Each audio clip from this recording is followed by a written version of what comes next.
સુરતના અડાજણ પોલીસ સ્ટેશનમાં પિતાએ બાઇક ચોરી થઈ હોવાની ફરિયાદ નોંધાવી અને પોલીસે બાઇક ચોર પુત્રની ધરપકડ કરી હતી। પોલીસ પૂછપરછમાં પુત્રે કહ્યું મોત શોખ પૂરા કરવા માટે બાઇક વેચી હતી।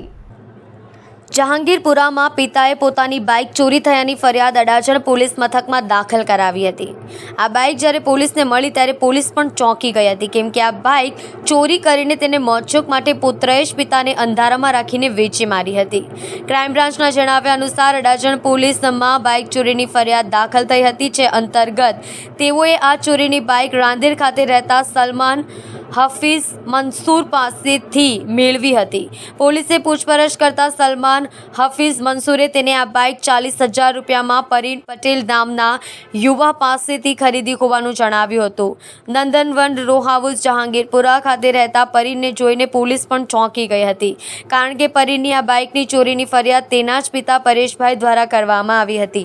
બાદમાં પરીને પોતે મોતશોખ માટે આ બાઇક ચોરી કરી હોવાનું જણાવ્યું હતું। પિતાએ કરેલી ફરિયાદ બાદ તપાસ કરતા ક્રાઇમ બ્રાન્ચને ચોર પુત્ર જ નીકળતા તેની ધરપકડ કરીને વધુ પૂછપરછ હાથ ધરી।